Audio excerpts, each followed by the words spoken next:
Jadi bila dia keluar, Anwar dah duduk tempat yang mula di dining hall. Ini usaha. Ada Nescafe 3-in-1 dah serve. Somebody has served it. Jadi ada orang-orang yang bersubahan. Kari pap daging pun ada. Kedai Anwar semua dia makan kari pap daging 20 minit dia. Bila dia balik, esok hari tu dia tak tahan, dia tulis surat untuk resign. Tapi sebab dia ni budak yang polite, dia bagi sebab-sebab yang lain. Dia kata dia tak begitu pandai, tak cekap kerja, dan dia tak resign. Dia kata dia malukan Anwar. Tapi bila nak mahkamah, dia kata sebab yang dia nak resign, sebab dia kata dia tak tahan lagi diperkosa macam tu. Yang tu pada 27 28 dia bawa dia punya uncle ke nama Tuak untuk pergi ke hospital. Dia bawa pergi ke hospital Tawakal. Hari tu hari Sabtu, jadi pukul 1 hospital dah tutup, doktor pun dah balik. Jadi dia orang advise, dia kata di sini tak boleh buat. Jadi dia pergi Pusarawi. Sekarang ni mustahak, sebab kita nak tunjukkan kalau ada konspirasi, tentu kita dah atur benda-benda untuk pelicin. Yang dia pergi Tawakal, dia pergi Pusarawi, jumpa pula satu lagi doktor yang mahkamah sendiri kata tak boleh dipercayai doktor. Credibility dia zero. Kita nanti bagi tahu kenapa mahkamah buat keputusan. Doktor ni nama Dr. Osman daripada Myanmar. Dia kata dia examine Saiful. Dia kata semasa dia nak masuk proctoscope, itu satu alat masuk dalam tubuh. Masa nak masuk tu dia kata dia kena Saiful kata dia diliwat oleh VVIP. Dia beritahu nama. Doktor ni pun berhenti. Dia takut. Dia kata you better go and see the GH because they are more equipped with all the forensic. Dia sendiri advise. Yang ni mustahak. Dia sendiri advise. Dia kata pergi ke GHKL. Jadi dalam keterangan Dr. Osman sendiri, macam mana Saiful landed up in GHKL is because of this doctor. This doctor gave evidence in favor of Anwar for some reason.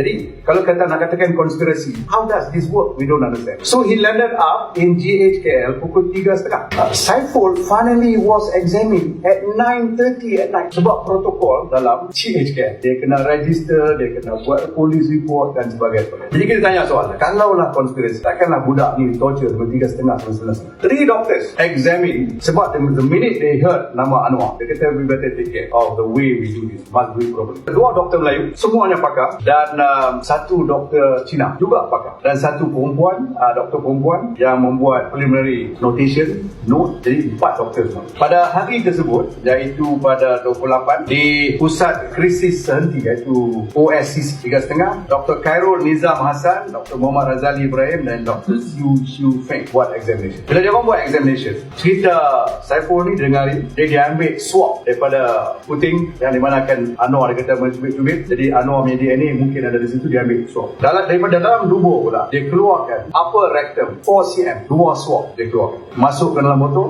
dan kemudian lower rectal dia ambil lagi satu. Dan surface of the rectum lagi satu. Jadi surface ni kira belum masuk, dia ambil satu lagi swab. Semua swab-swab ni saya pendekkan cerita, sebab bila tanya saya nanti berkenaan dengan DNA, saya akan cerita macam mana DNA ni buat. Bila doktor ataupun chemist buat test, dia dapati dalam upper rectum dan lower rectum bukan sahaja ada DNA Anwar, tetapi sperma Anwar masih lagi ada. Dah 56 jam. Jadi sperma tu ekornya dah hilang. Semua ekor-ekornya dah hilang, menunjukkan dia punya kebusukan dah mula berlaku. Jadi konsisten dengan cerita saya pun bahawa dia diliwat 2 hari dulu. Dia tak pergi Japan. Dia sini kata dia mungkin dia tahan, mungkin sebab sakit dia tak rasa nak pergi Japan. Jadi bila doktor ni beri keterangan, dia kata mula-mula saya keluarkan, saya extract sperm head ni, bawah mikroskop saya boleh nampak sperm head, actual sperm head.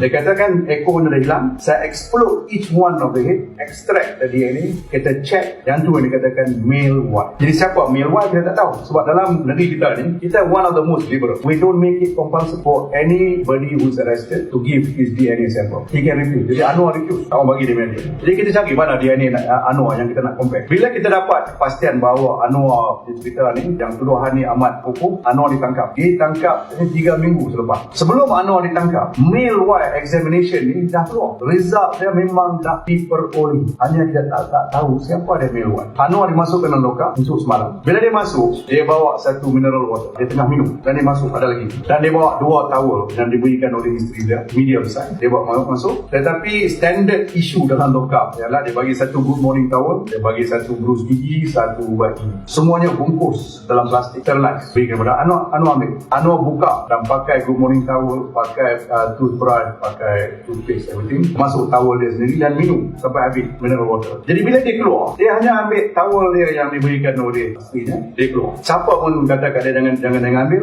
benda-benda lain, tapi dia tinggal. Bila dia dah keluar, kita punya CSI masuk, dijemput masuk untuk tengok sama ada keterangan yang ditinggal oleh anak. Jadi water bottle tu dia ambil dan good morning towel dan semuanya dengan toothbrush sekali kita hantar kepada ahli kimia nombor 2, orang Melayu pula, nama Nur Aidora. Dia juga pakar dia. Jadi lepas 3 minggu dia check independently, tapi dia punya site tu dia buat site yang sama. Jadi saya kena explain sikit. Di DNA nilai kita minta 16 point ataupun locus, pluralnya loci. Locus ni kira site, tempat. Di badan kita bermilion-milion, mungkin trilion, mungkin quadrillion site yang kita boleh peroleh. Macam cap jari kita, billions and billions of mark, tapi hanya kita perlu 16. Begitu juga dengan DNA, kita perlukan 16 site. That site kita boleh determine what site. Kita boleh katakan site ini kita nak examine, site ini kita, tapi mesti ada 16. 16 ni kita di negeri kita ni, this one will shock. Malaysia is the highest standard. Kita minta 16. US 13. Europe depending on the country